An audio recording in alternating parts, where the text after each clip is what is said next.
The challenge. The thing about attending Celestial Ridge Academy is that you learn pretty quickly which species to avoid during meal periods, which professors will actually fail you, and which hallways have the best ventilation systems. What you do not learn, apparently, is how to prepare for the moment someone decides to throw away every rule of civilized society and turn a classroom into a death arena. My name is Thren Valkoris. I am a Peltharian, which means I have grey-blue skin, three-fingered hands, and a survival instinct that has kept my species alive for 12,000 years. That survival instinct was currently screaming at me to pay attention to advanced stellar navigation, take good notes, and absolutely do not get involved in whatever drama might unfold around me. The classroom was standard issue for the academy. Curved walls painted in that neutral beige color that somehow worked for 70 different species' visual spectrums.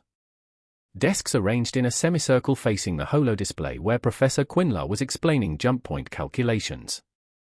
The air smelled like recycled oxygen mixed with the faint sulfur scent that Krillian students gave off when they were bored.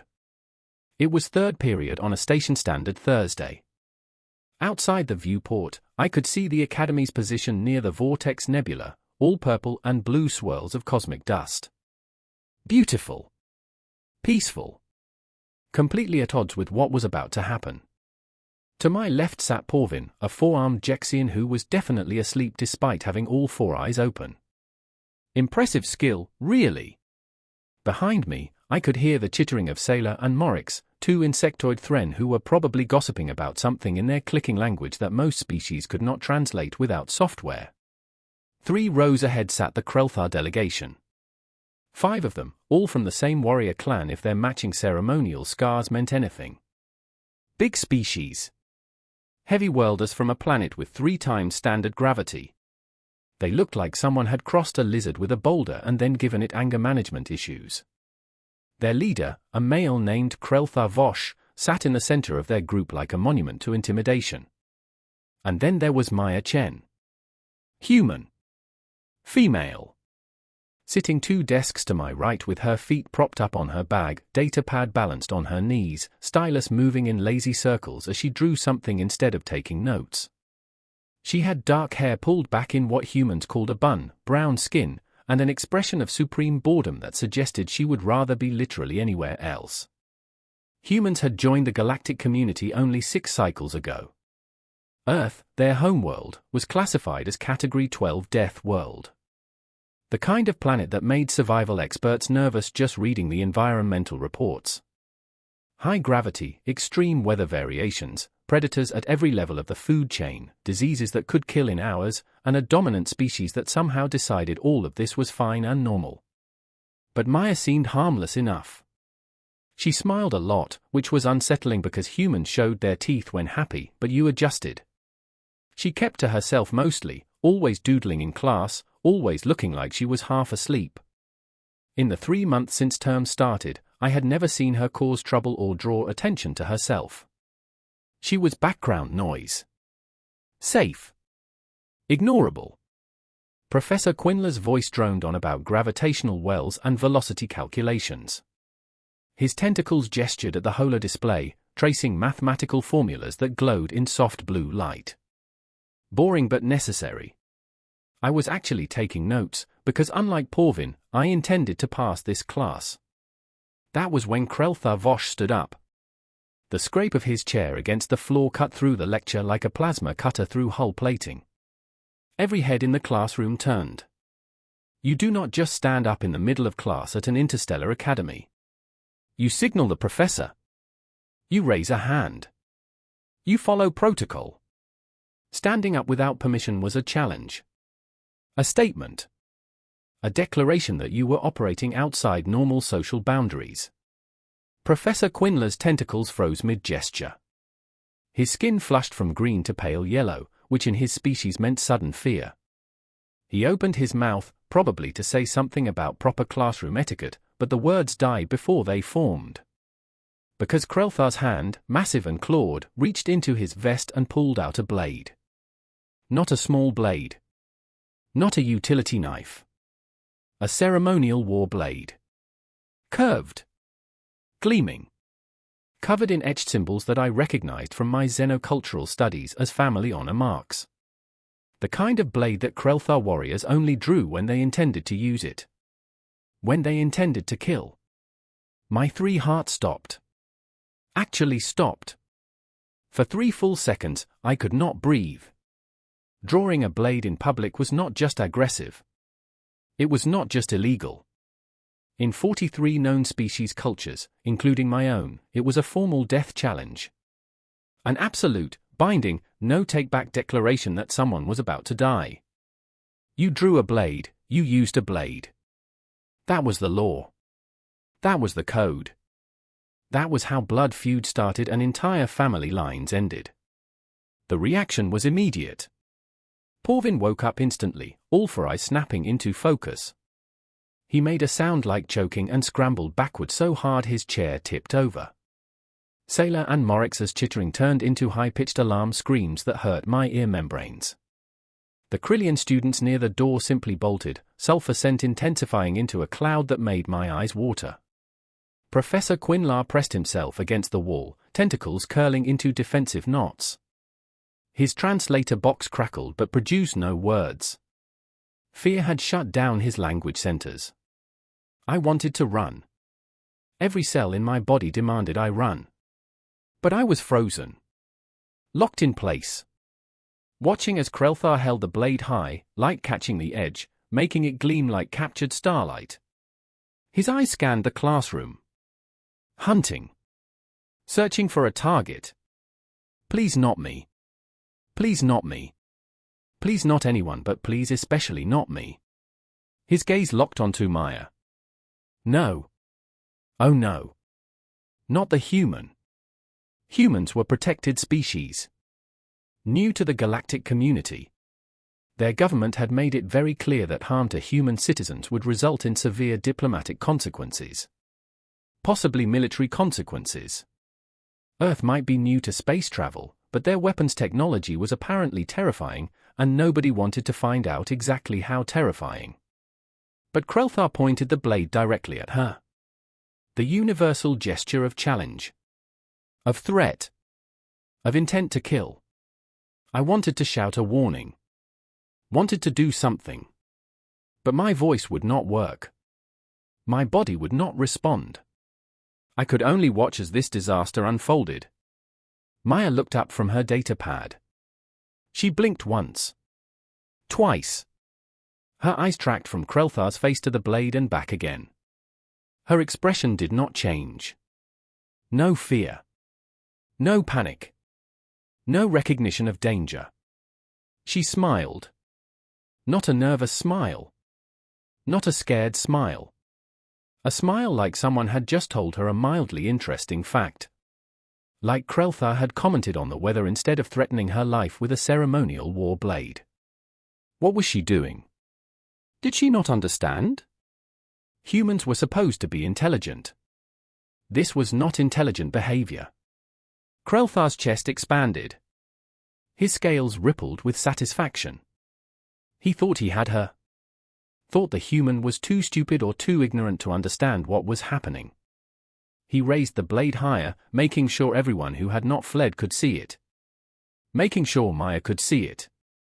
Human, he hissed, and his voice carried that particular tone that predators use right before they strike. You have disrespected me for the last time. Your presence in this academy insults my lineage. Your weakness disgusts my ancestors. He thrust the blade forward in a formal gesture that I recognized from a dozen different cultural studies.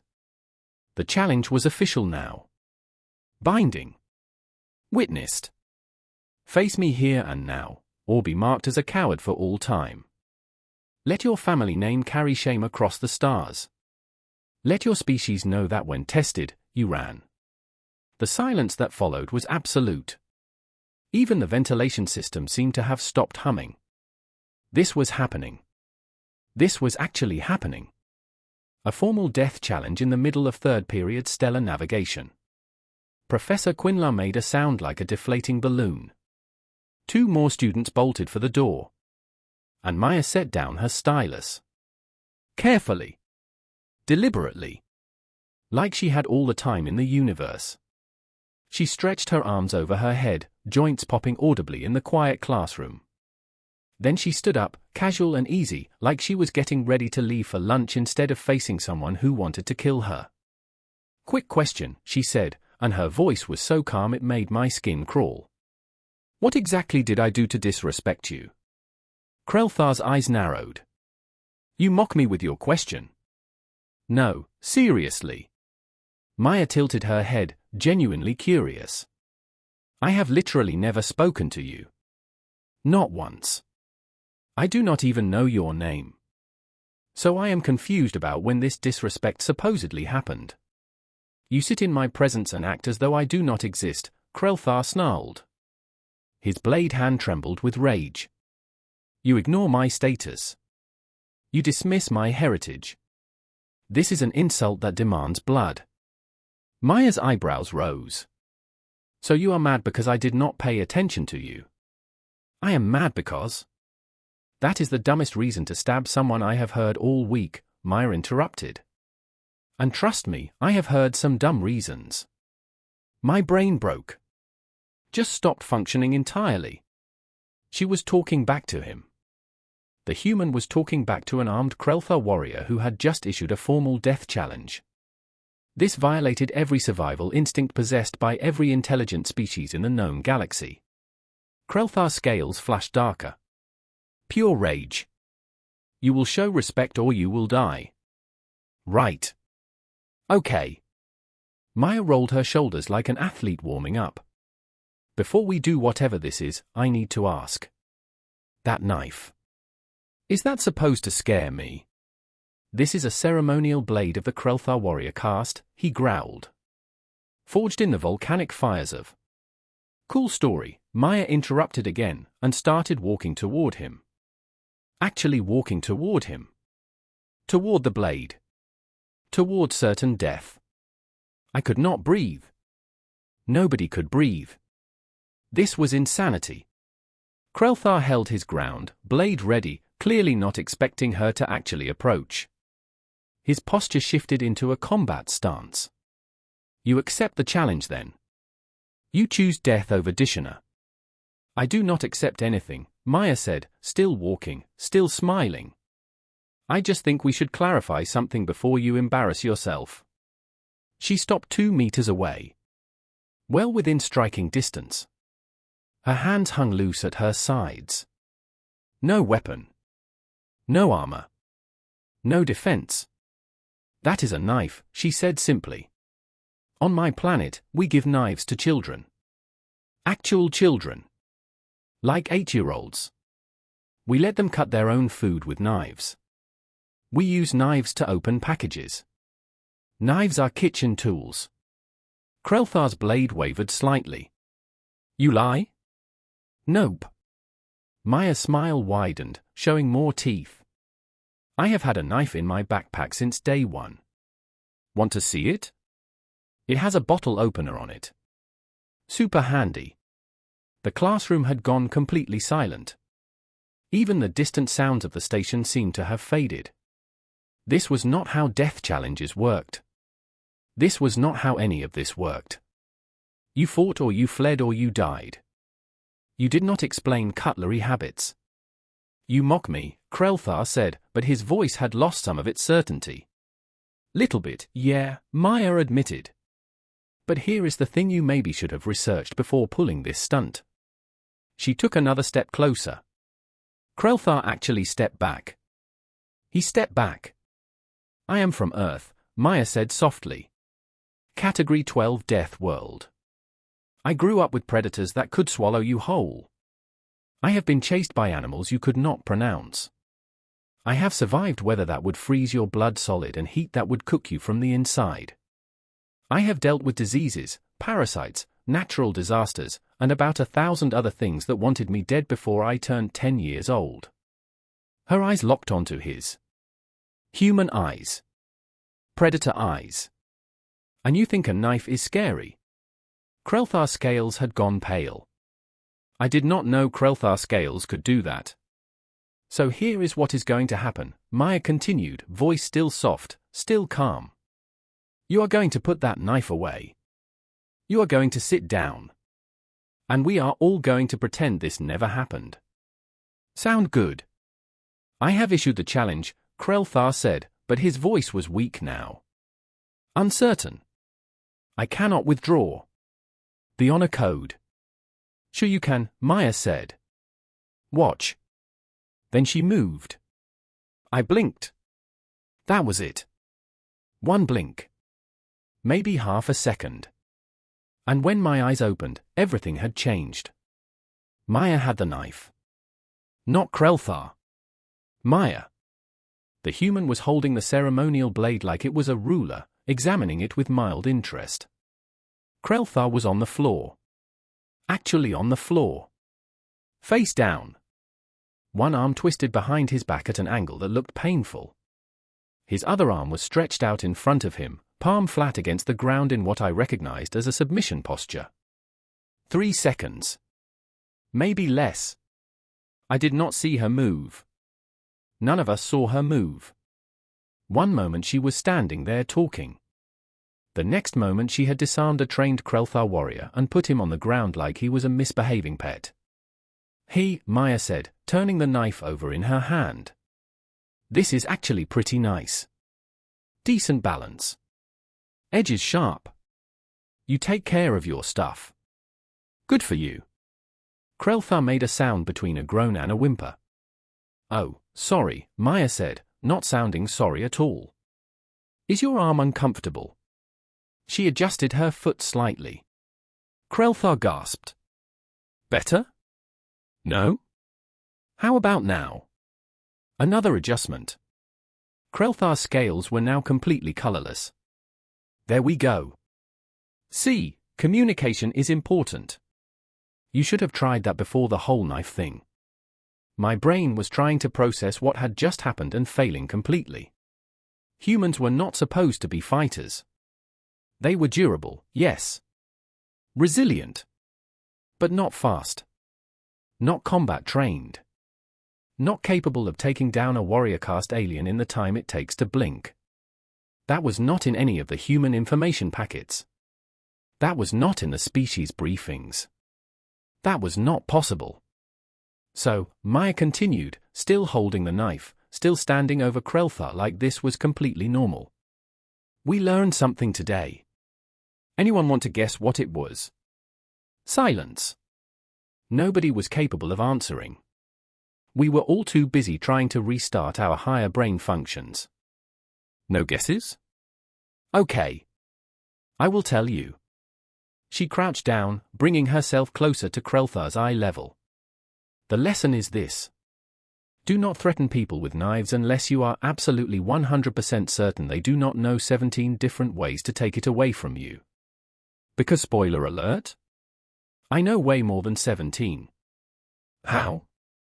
Krelthar managed to wheeze out. Practice, Maya said simply. Lots and lots of practice. Earth is not a nice place, remember? We have to learn this stuff young. Self-defense classes start at age 6 where I am from. By 12, most kids can handle themselves in a fight. By 16, we are basically walking weapons. She paused, considering. Well, that and we invented pepper spray and tasers and guns. But those are not allowed on the station, so we make do with hand-to-hand. She stood up, still holding the knife, and looked around the classroom. Her eyes found Professor Quinlar, who was still pressed against the wall. Sorry about the disruption, Professor. I will take this to security. We can resume the lesson on jump point calculations whenever you are ready. Which, by the way, I was actually paying attention to. The doodling helps me focus. Professor Quinlar's translator struggled. Apparently even technology could not process what had just happened. The. Cool. Thanks. Maya stepped over Krelthar, who still had not moved from his position on the floor, and started walking toward the door. That was when security burst in.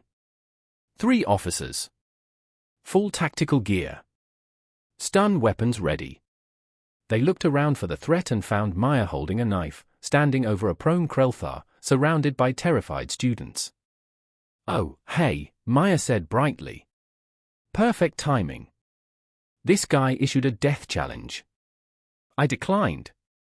He insisted. I took his knife. Here you go. She flipped the blade around, offering the handle to the nearest security officer. You will want to file this under attempted assault, maybe reckless endangerment, disrupting a class, whatever else applies. The security officer took the knife like it might explode. His eyes went from the knife to Maya to Krelthar to the rest of us, trying to piece together what had happened. She is telling the truth, I heard myself say, surprised my voice worked. He challenged her? She defended herself. Defended, the security officer repeated slowly. Yep, Maya said. Also, can someone help him up? I think his pride is more hurt than his body, but you should probably check anyway. I was gentle. Mostly. She called that gentle. What was rough? The revelation. The security team moved in with practiced efficiency. 2 officers helped Krelthar to his feet while the third kept his weapon trained on Maya, though his hands were shaking slightly. Krelthar was muttering something in his native language, but his translator had either shut off or was too damaged to process. His eyes kept darting to Maya with an expression I had never seen on a Krelthar face before. Fear mixed with something else. Respect maybe. Or horror. Everyone remain calm, the lead security officer said, which was hilarious because Calm had left the building about 10 minutes ago and was currently halfway to the nearest jump gate. We will need statements from witnesses. Can we do that after class? Maya asked, checking her data pad like she was concerned about her schedule. We have like 15 minutes left and I actually need to understand these jump point calculations for the exam next week. After class. She wanted to finish class. After disarming someone. After putting a warrior caste Krelthar on the floor in 3 seconds. After demonstrating that humans were apparently capable of moving faster than most species could perceive. She wanted to finish math. Professor Quinlan made a sound like air escaping from a damaged life support system. I think, perhaps, class is, yes. Class is dismissed. Early. We are dismissed early. Everyone please exit in an orderly fashion. Orderly was not the word I would have used. The remaining students practically stampeded toward the door, pushing and shoving in their desperation to escape. I stayed in my seat, frozen, watching as security escorted Krelthar out. He was walking, barely, but his legs looked unstable. His massive frame seemed smaller somehow, diminished. Maya sat back down at her desk like nothing had happened. Picked up her stylus. Went back to doodling. I stared at her. My 3 hearts were still racing, my breathing still irregular. Every instinct told me to leave, to get as far away from this human as possible. But a different part of my brain, the curious part that had gotten me into trouble more times than I could count, wanted answers. I did something incredibly stupid. I approached her. Hey, I said, and my voice cracked embarrassingly. Can I ask you something? Maya looked up from her data pad. Up close, I could see that she had been drawing star charts. Accurate ones. With notations in human script that I could not read. Sure, she said. What is up? What is up? Like this was normal. Like she had not just redefined everyone's understanding of human capabilities. That thing you did, I started, gesturing vaguely with all 3 of my hands because words were failing me. With the knife and the speed and the whole, everything. Is that normal for humans? Maya tilted her head, considering. Define normal. Can all humans do that? Disarm someone like that? She shrugged. Most of us, yeah. I mean, not everyone takes self-defense training, but it is pretty common. Recommended, even. Earth is not exactly safe, so parents usually make sure their kids know how to handle themselves. Kids, I repeated slowly. You said kids learn this. Starting at 6 years old. Yeah. Earlier if you grow up in certain areas. She saw my expression, which must have been pure horror, because she laughed. "Oh man, you should see your face right now. All three of your eyes are doing that wide thing." 6-year-old humans, I said, trying to process this information. 6-year-old humans can fight. Well, not fight. Not at 6. That is more basic stuff. Stranger danger. How to break a grab. Where to hit someone if they are trying to hurt you. The actual combat training comes later. Later, I echoed. How much later? Depends on the program. I started Brazilian Jiu-Jitsu when I was 7. Krav Maga at 10. Boxing at 12. By 14, I was training in weapons defense. She said this like she was listing school subjects. Like violence was just another class between math and literature. I sat down in the nearest chair without asking permission. My legs would not support me anymore. Why? I asked. Why do human children need to learn combat? Maya's expression shifted slightly. The casual smile faded, replaced by something more serious. Because Earth is dangerous, Thren. She knew my name. I had never told her my name. You know who I am? I know everyone in class, she said simply. I pay attention even when I look like I am not. Survival skill. Of course it was a survival skill. Explain to me about Earth, I said. Please. The databases have information, but it is sparse. Clinical. I want to understand. Maya was quiet for a moment, her stylus tapping against her datapad in a rhythmic pattern. Then she nodded. Okay. So Earth is a Category 12 death world, right? You know that part. But what does that actually mean? She leaned back in her chair. It means that from the moment you are born, something is trying to kill you. The planet itself is trying to kill you. The planet. Weather, she said. We have storms that can level entire cities. Hurricanes with winds that can throw vehicles like toys. Tornadoes that tear buildings apart. Earthquakes that swallow streets. Tsunamis that drown coastlines. Wildfires that burn for months. Blizzards that freeze you solid if you are outside for more than a few minutes. She counted these off on her fingers like they were ordinary inconveniences. Then there are the animals. We have predators on every continent. Big cats that hunt in packs. Bears that weigh half a ton and can run faster than most humans. Snakes with venom that kills in minutes. Spiders with neurotoxins. Crocodiles that have existed basically unchanged for millions of years because they are perfect killing machines. Sharks. Wolves. Even some of our herbivores can kill you if you make them angry. But you have cities, I protested. Civilization.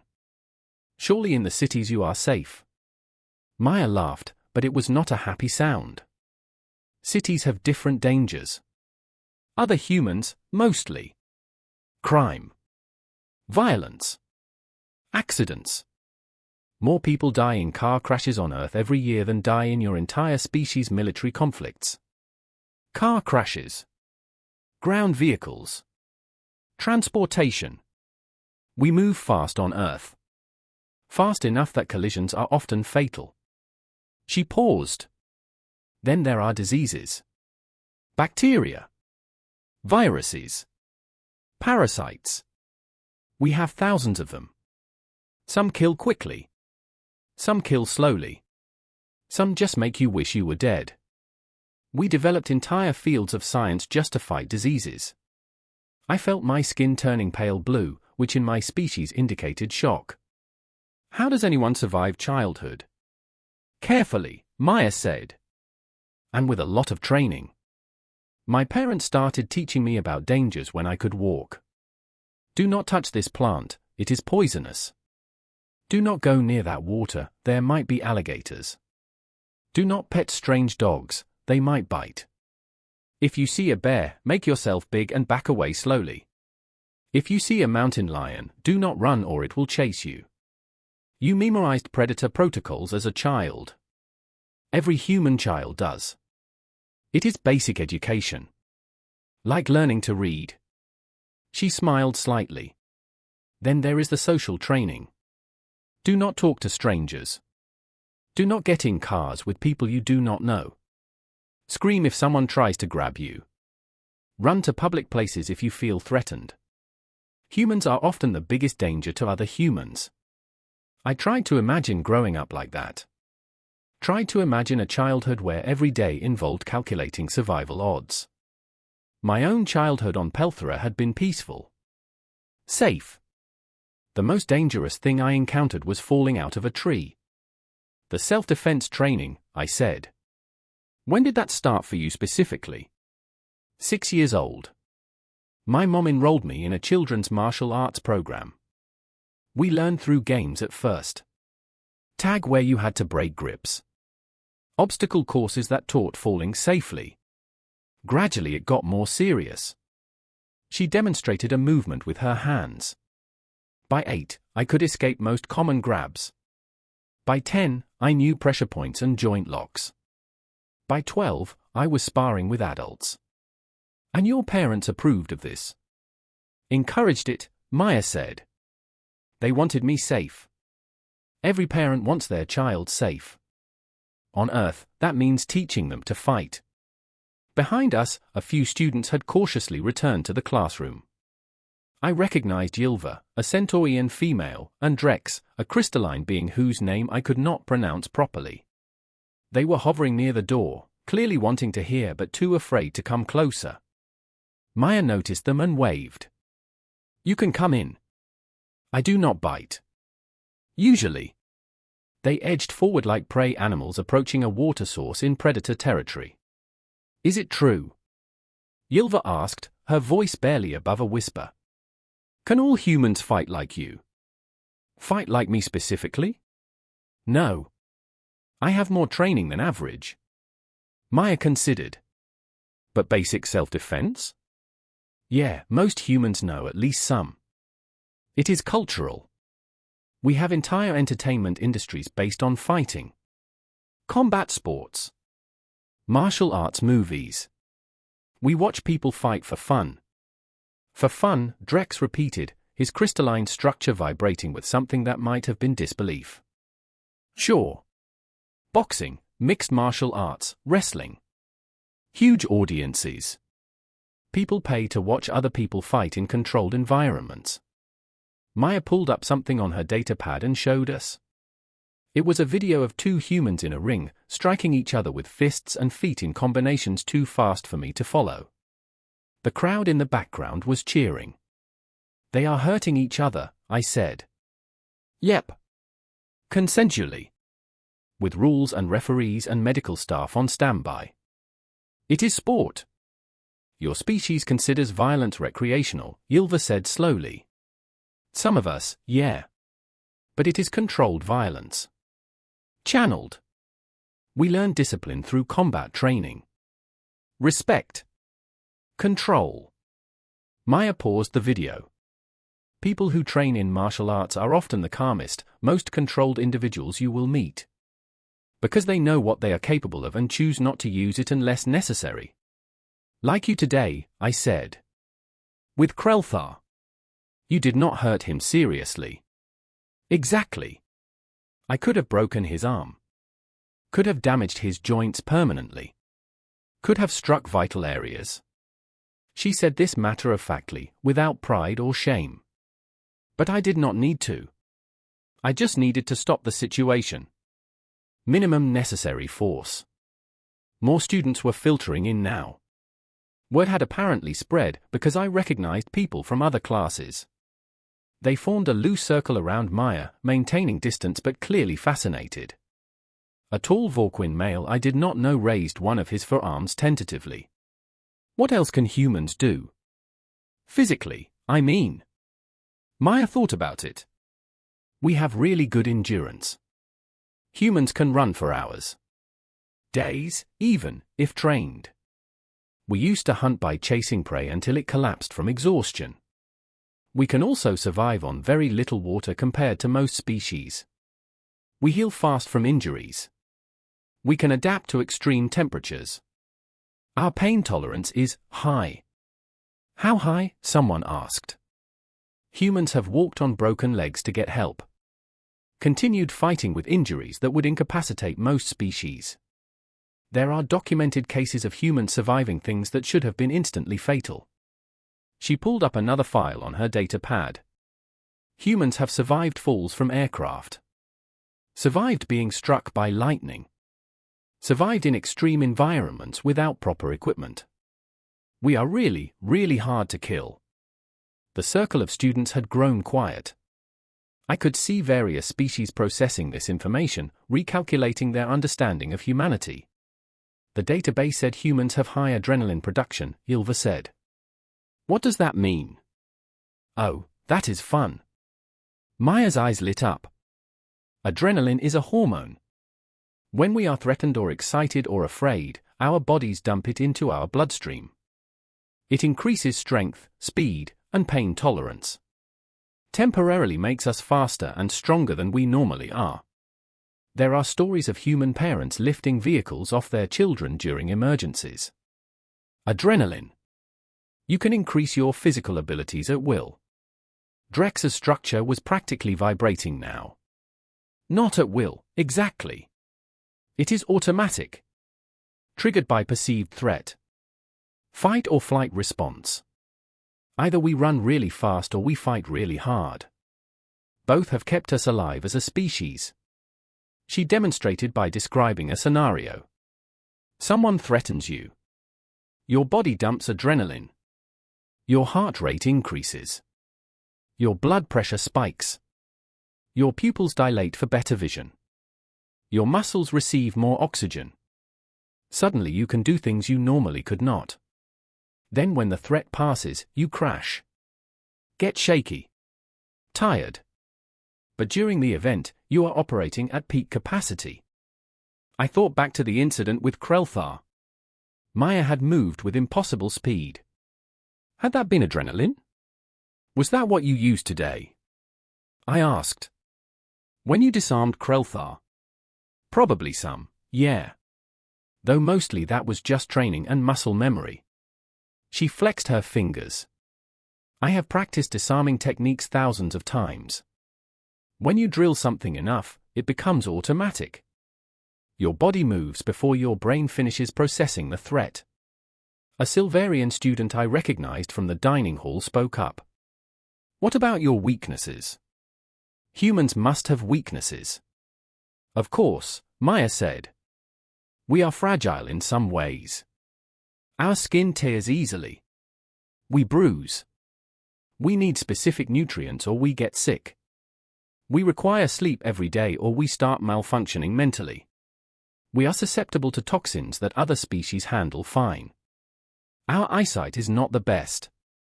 Our hearing is mediocre compared to most species. We do not have natural armor or weapons like claws or venom. But you compensated, I said, understanding dawning. You built weapons. Created armor. Developed technology. Exactly. We are tool users. Problem solvers. If nature did not give us claws, we made knives. If we could not see in the dark, we made lights. If we were not strong enough, we built machines. That is the human advantage. Adaptability. Innovation. Stubbornness. Stubbornness, someone asked. Maya grinned, showing teeth. Humans do not give up. Ever. We have a saying, it is not over until it is over.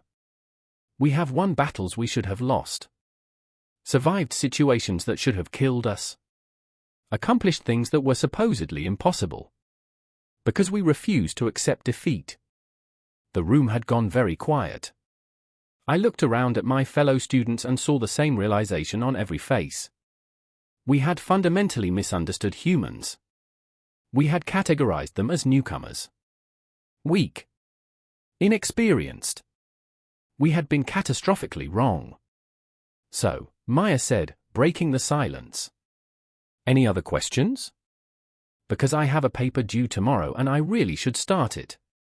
What about Krelthar? Ylva asked quietly. What will happen to him? Maya's expression softened. He will be fine. Embarrassed, maybe. But fine. I did not hurt him permanently. Just his pride. She paused. For what it is worth, I do not think he meant to actually kill me. I think he wanted to scare me. Show dominance. It is a cultural thing for his species, right? Displays of strength. Yes, I confirmed. Krelthar society is built on hierarchy. Proving yourself against others.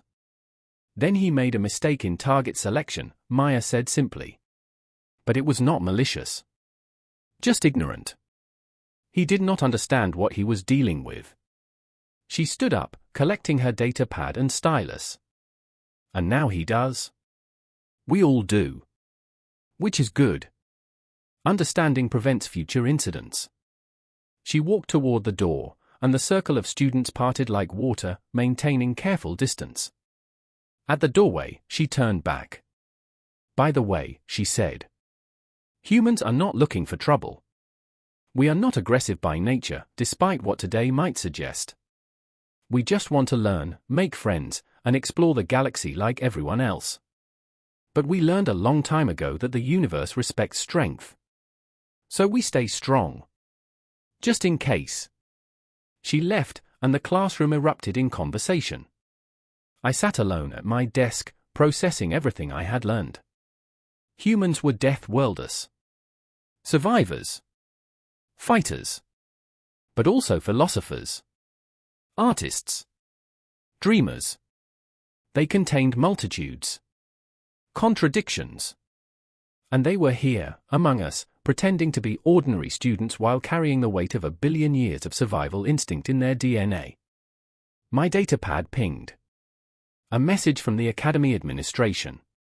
A mandatory assembly tomorrow regarding new protocols for human interaction. Guidelines for understanding Deathworld species. Sensitivity training. Too little, too late. But perhaps that was the point. Perhaps we all needed to learn this lesson the hard way. I looked at the chair where Maya had been sitting. At the doodle still visible on her datapad screen that she had left briefly before returning for it. Star charts. Mathematical formulas. And in the corner, a small drawing of a knife with the caption, "Just a kitchen tool." I laughed despite myself. Humans. Category 12 Deathworlders who considered knives kitchen tools and violence a sport. Who trained their children for war while teaching them art and music. Who could move faster than most species could perceive but preferred to doodle in class. We had invited them into the galactic community thinking we were doing them a favor. Thinking we were the advanced ones. The civilized ones. But maybe, just maybe, we were the ones who needed to learn from them. Lesson learned, Krelthar Vosh. Lesson learned.